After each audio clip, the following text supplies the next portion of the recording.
Buenas tardes, amados hermanos y hermanas.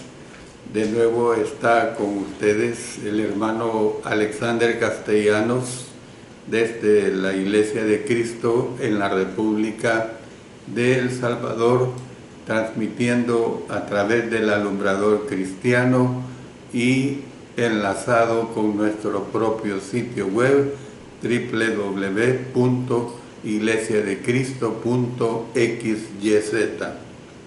Estamos estudiando los días miércoles 5 de la tarde, hora de El Salvador, la vida y ministerio de Cristo.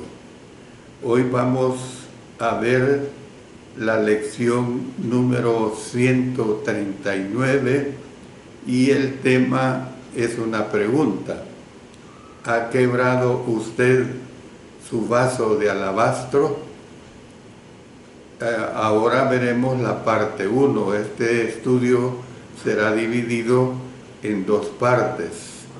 Se lo repito, ¿ha quebrado usted su vaso de alabastro? Lección número 139. De manera pues que vamos a pedir la dirección del Señor para que me ayude a presentar este mensaje. Padre Celestial, de nuevo estamos dándote agradecimiento porque tú nos das la oportunidad de escuchar palabra de Dios, de transmitir palabra de Dios. Gracias por ello. Permite que siempre sea hecho conforme a tu santa voluntad, que el Espíritu Santo me dirija, que haya siempre mucha edificación para todos los que escuchan y que siempre tú seas el que recibas la honra y gloria. Oramos en el nombre poderoso de nuestro Señor Jesucristo. Amén. Amén. Bueno, primeramente quiero hacer de una forma práctica lo que es un alabastro. Un alabastro en los tiempos bíblicos era una especie de un bote que terminaba en una salida pequeña y evidentemente que tenía su correspondiente tapón. Eran hechos más que todo de mármol y lo ocupaban para guardar perfumes. Usted imagínese que cuando le estoy diciendo a usted, ha quebrado usted su vaso de alabastro, le sustituya por un bote de perfume. Eso es lo que le estoy presentando a usted. Como le digo, este estudio lo voy a presentar en dos partes y vamos a ver la primera parte, que será la introducción de todo lo que diré en la segunda parte. Pocos eventos conmovieron a Jesús tanto como el suceso que se recoge en Mateo 26, Marcos 14 y Juan 12, porque este es un estudio más detenido de estos tres capítulos de los evangelios. Tal vez le conmovió porque la cruz estaba a solo unos días y su corazón ya estaba apesadumbrado. Tal vez le asombró el marcado contraste entre el odio que le tenían sus enemigos. Dice Marcos 14, 1 y 2. 2 días después era la Pascua y la fiesta de los panes sin levadura. Y buscaban los principales sacerdotes y los escribas cómo prenderle por engaño y matarle. Y decían: no durante la fiesta, para que no se haga alboroto del pueblo.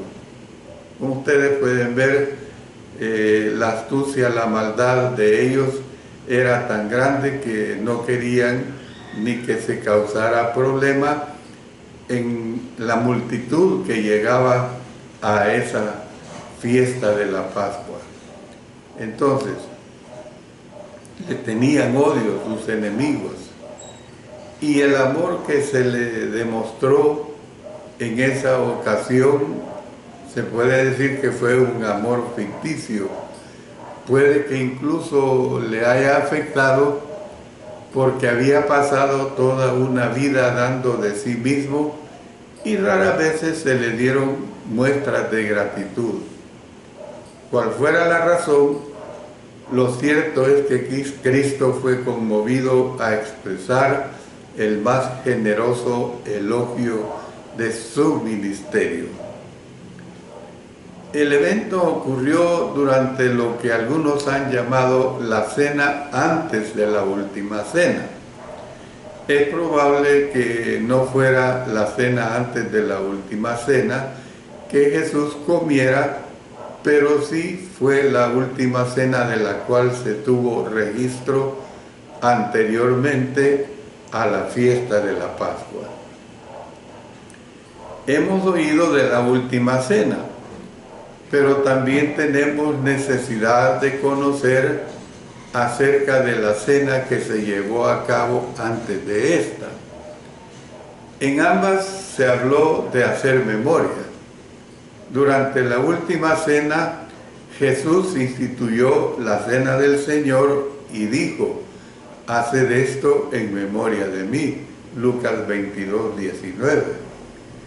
Durante la cena de la última cena, Cristo dijo, Marcos 14, 9, donde quiera que se predique este evangelio en todo el mundo, también se contará lo que ésta ha hecho para memoria de ella.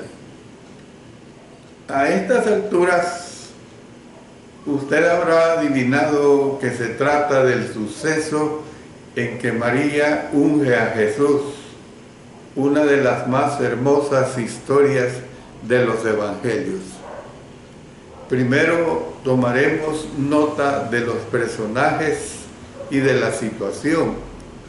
Luego entraremos a la aplicación, pero como ya lo he dicho, esto lo veremos en la segunda parte del estudio. Usaremos primordialmente la versión de Marcos de este evento. Mateo y Marcos presentan versiones que coinciden casi en su totalidad, pero estaremos acudiendo a la versión del apóstol Juan para observar detalles complementarios. Vamos a comenzar a ver precisamente el relato. ¿Cuál es ese relato? Bueno, así comienza la historia. Dice Marcos 14:3, su primera parte: pero estando él en Betania, en casa de Simón el leproso, Jesús había venido a Jerusalén para participar en la Pascua. Según Juan, faltaban 6 días para esa fiesta, cuando se uno. Como era la costumbre de Cristo, él estaba pasando tiempo en la pequeña ciudad de Betania, a poco más de 3 kilómetros al oeste de Jerusalén. Usted imagínese dónde esté la distancia de 3 kilómetros. Y usted imagínese también, siempre le hago ver esto, que se trata de que se caminaba. Era la forma de transportarse, o transportarse en una bestia, en un burro, un asno, como fuera. Mientras estaban en Betania, por lo general pasaba tiempo con María, Marta y Lázaro. Note lo que dice Lucas 10:38. Aconteció que yendo de camino entró en una aldea y una mujer llamada Marta le recibió en su casa. Juan 11, 1 y 5 nos dice: estaba entonces enfermo uno llamado Lázaro de Betania, la aldea de María y de Marta su hermana. Y amaba Jesús a Marta, a su hermana y a Lázaro. Cuando, según uno dice, 6 días antes de la Pascua, vino Jesús a Betania, donde estaba Lázaro, el que había estado muerto y a quien había resucitado de los muertos. Pero en esta ocasión, Simón el leproso le había invitado a cenar.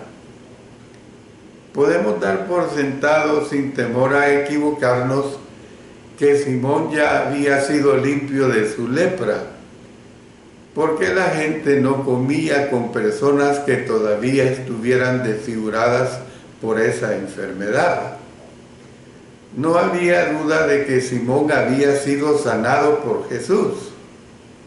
Entre los presentes en la cena se encontraba Lázaro, quien aparentemente era uno de los invitados de honor. Juan 12:2 nos dice: y le hicieron allí una cena.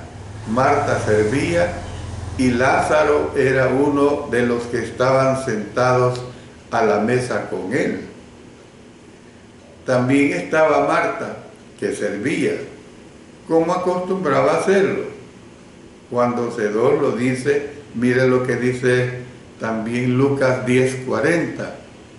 Pero Marta se preocupaba con muchos quehaceres y acercándose dijo: Señor, ¿no te da cuidado que mi hermana me deje servir sola? Dile pues que me ayude. Estaba María.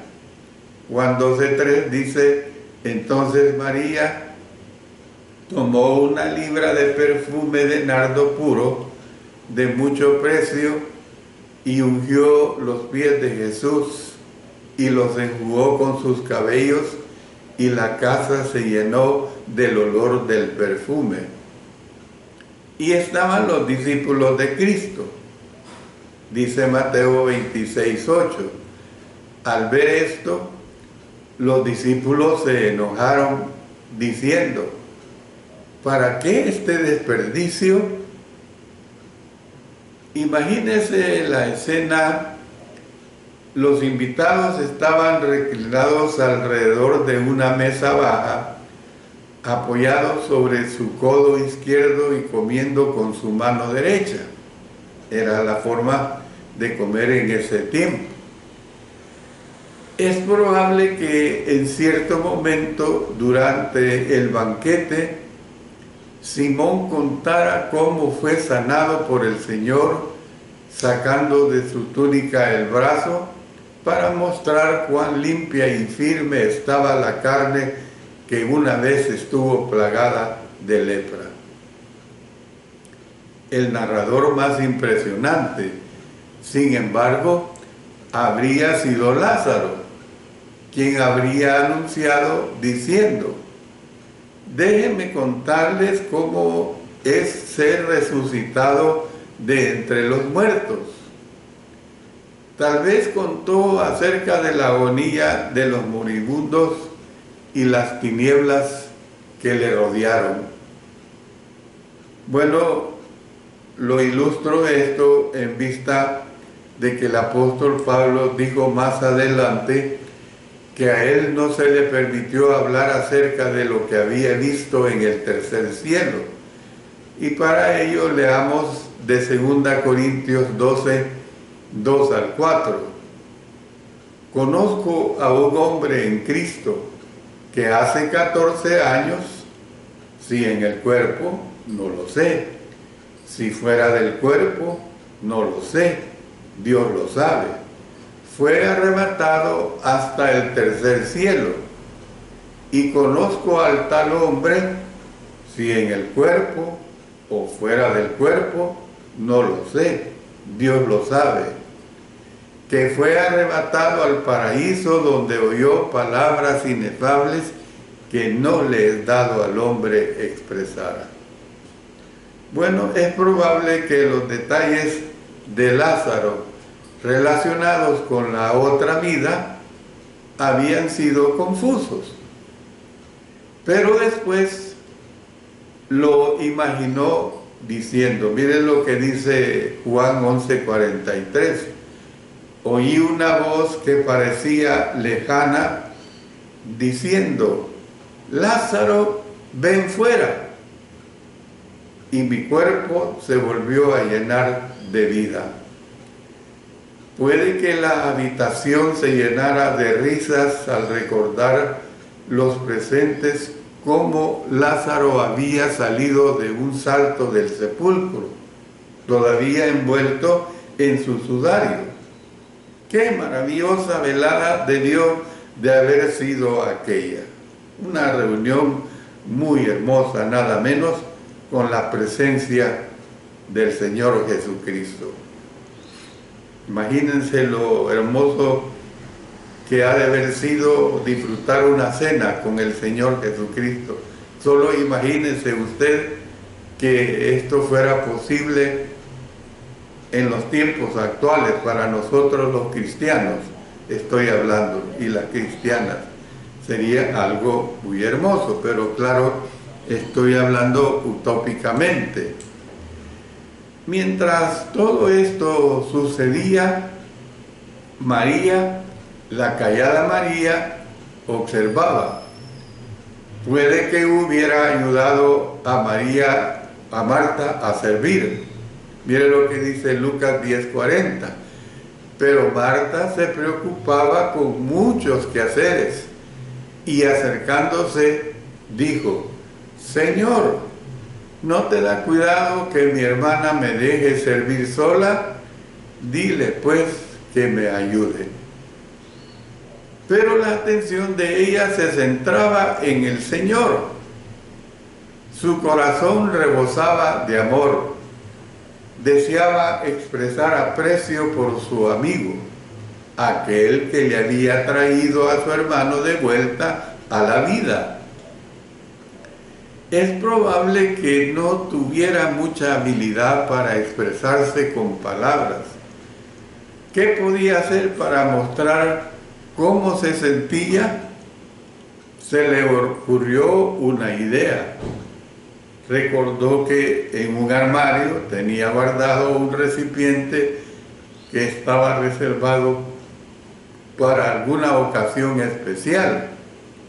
Se trataba de un vaso de alabastro que contenía 1 libra de perfume de nardo puro de mucho precio. Ahí lo dice en Marcos 14:3 y Juan 12:3. Usted tiene que imaginarse que 1 libra de nardo puro es una cantidad considerable. Si usted ha tenido la oportunidad de tener un frasco de perfume y ese frasco que usted ha tenido es de buena calidad porque usted ha pagado una cantidad un tanto elevada, ¿qué sucede con solo que en sus orejas o en su barbilla se eche un poco de ese perfume? Inmediatamente las personas de su casa sienten el olor y las personas donde usted va a presentarse socialmente como sea, sienten el olor agradable de su cuerpo. Entonces usted tiene que entender esta escena en relación a lo que hizo María. El nardo era un ungüento caro, color rojo de rosa, que se importaba desde la lejana India. Era una mezcla de aceite y de perfume líquido que se extraía de una planta poco común. Se usaba corrientemente en la preparación de cadáveres para la sepultura. Uno se pregunta, ¿por qué este frasco no se había usado para preparar el cadáver de Lázaro?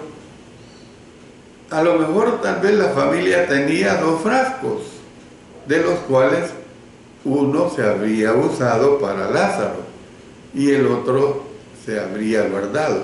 Pero esta es una especulación, por supuesto. Lo cual pues hace pensar que esta familia tenía a lo mejor facilidades económicas.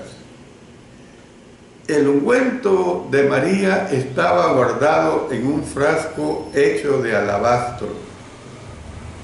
El alabastro era mármol blanco, costoso, que se importaba del oeste de Egipto.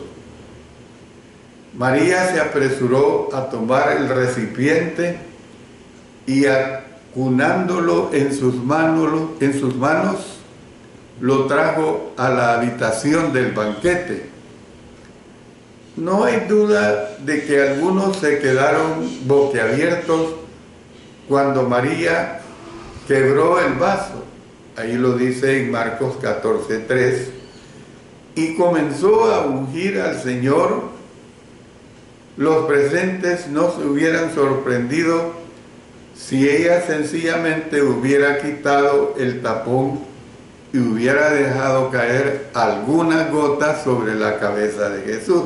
La ilustración que hace un momento le ponía de cuando nosotros, si hemos tenido la oportunidad de tener un frasco de perfume de buena calidad.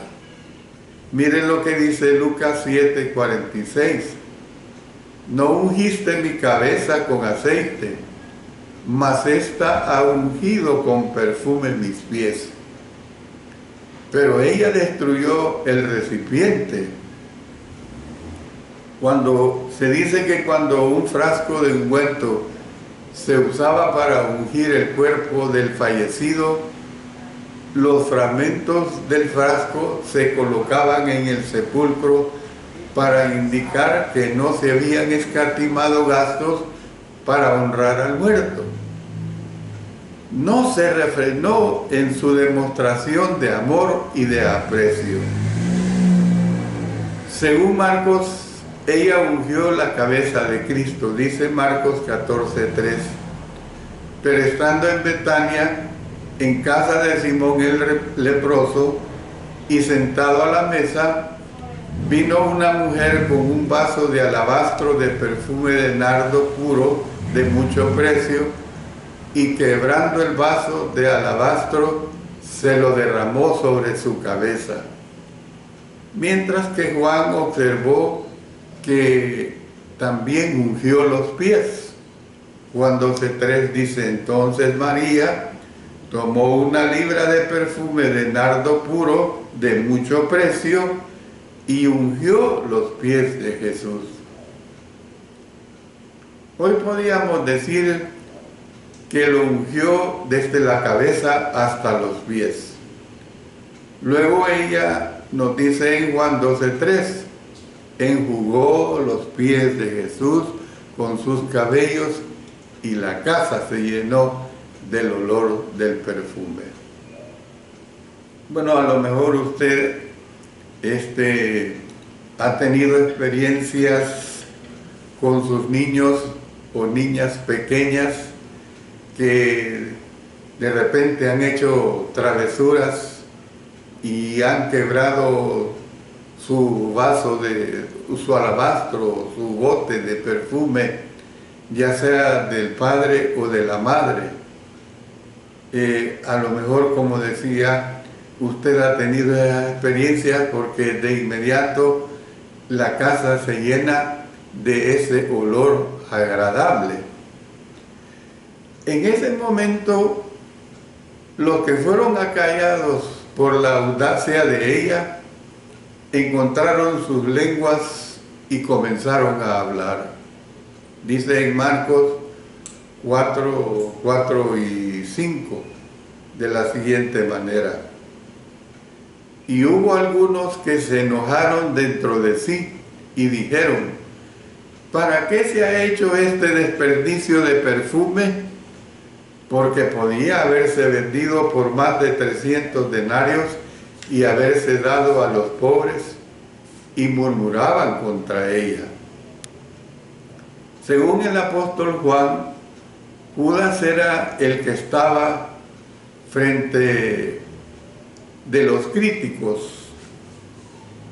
Juan 12, 4 y 5 dice: y dijo uno de sus discípulos, Judas Iscariote, hijo de Simón, el que le había de entregar: ¿por qué no fue este perfume vendido por 300 denarios y dado a los pobres?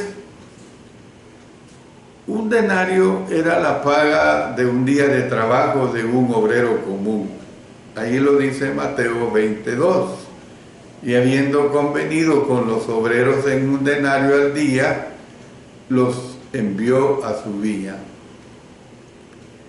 300 denarios era más o menos lo que un obrero ganaba en un año. En la Nueva Versión Internacional se lee más de los salarios de un año. De cualquier modo que se calcule, el ungüento tenía un valor de miles de dólares si lo transformamos a nuestra época. Y yo le voy a dar esta ilustración también.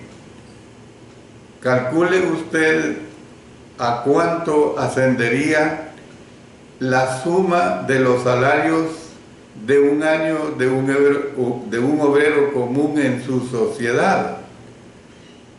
Yo le voy a hablar de el salario mínimo aquí en El Salvador. El salario mínimo aquí en El Salvador es de 408.80 dólares. O sea, en un año, multiplicado por 12, equivale a 4.905 dólares.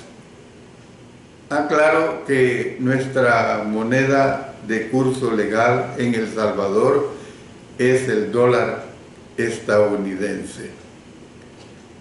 Para los críticos, este parecía un desperdicio terrible.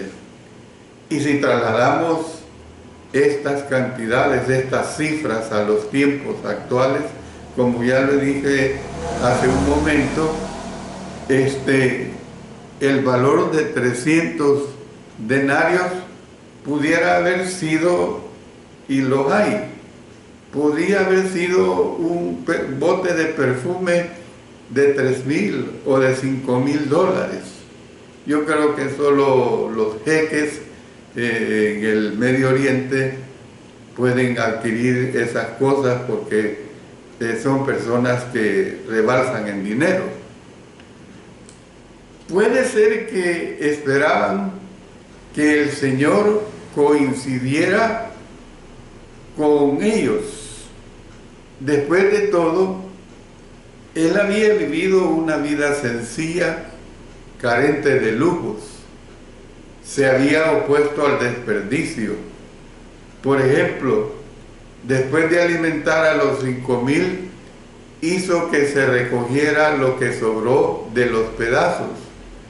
Dice Mateo 14:20, y comieron todos y se saciaron, y recogieron lo que sobró de los pedazos, 12 cestas llenas. Además, había animado a ser compasivos con los pobres. Por ejemplo, en Mateo 2:19-21 dice, Jesús le dijo, si quieres ser perfecto, anda, vende lo que tienes y dalo a los pobres, y tendrás tesoro en el cielo, y ven y sígueme. Lucas 14:3 nos dice, entonces Jesús habló a los intérpretes de la ley y a los fariseos diciendo, ¿es lícito sanar en el día de reposo?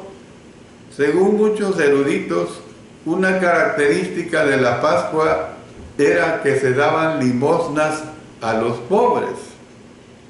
Tal vez pensaron que Jesús la censuraría. En lugar de esto, la elogió. Y con esto que voy a decir, voy a terminar, hermanos y hermanas, esta primera parte. ¿Qué es lo que quiero decir? Bueno, dice en Marcos 14, 6 al 8, pero Jesús dijo, dejadla, ¿por qué la molestáis? Buena obra me ha hecho. Siempre tendréis a los pobres con vosotros, y cuando querráis, les podréis hacer bien, pero a mí no siempre me tendréis. Esta ha hecho lo que podía, porque se ha anticipado a ungir mi cuerpo para la sepultura. En Deuteronomio 15:11 nos dice, porque no faltarán menesterosos en medio de la tierra. Por eso yo te mando diciendo, abrirás tu mano a tu hermano, al pobre y al menesteroso en tu tierra. Dios desea que hagamos bien a los pobres. Miren lo que dice Proverbios 19:17. A Jehová presta el que da al pobre, y el bien que ha hecho se lo volverá a pagar.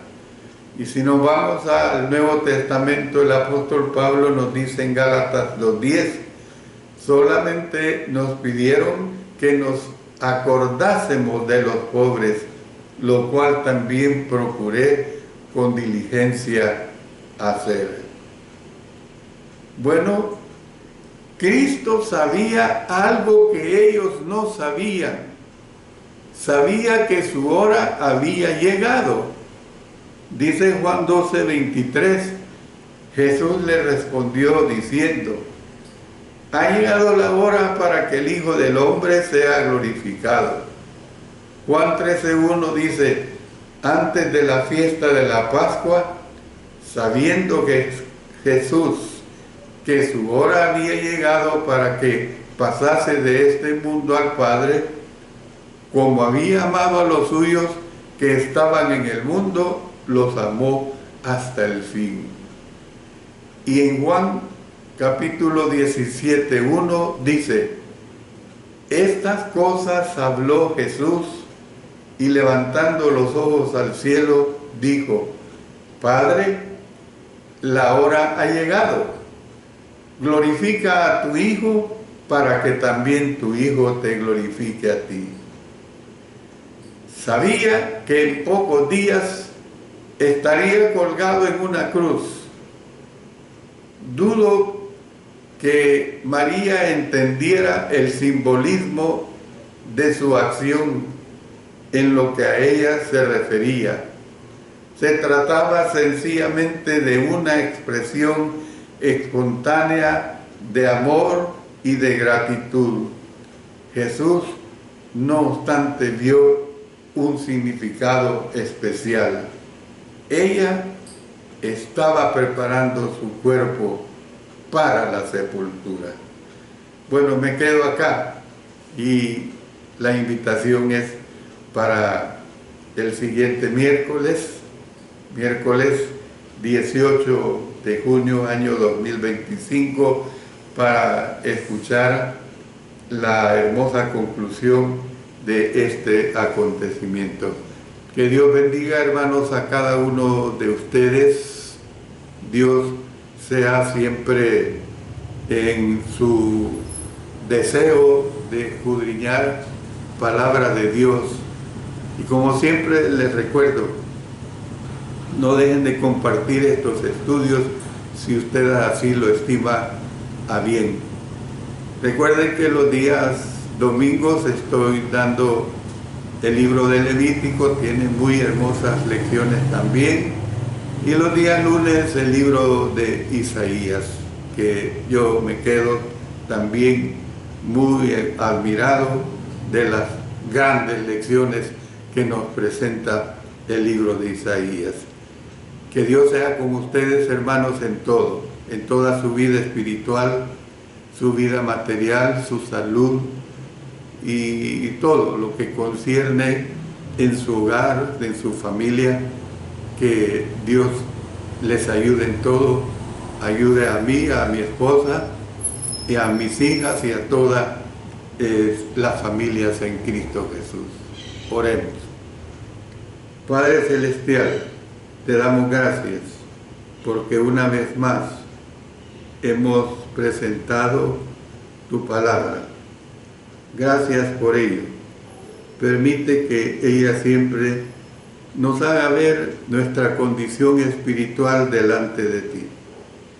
Nos haga ver que nosotros siempre estamos necesitados de alimentarnos con ella. Gracias por ello, Señor. Bendice a todos los hermanos, hermanas que han escuchado y bendice siempre este ministerio. Ayuda, pues, a que nunca, mientras tengamos toda la fuerza, tanto física como espiritual en especial, no dejemos de predicar tu palabra. Oramos en el poderoso nombre de nuestro Señor Jesucristo. Amén. Amén.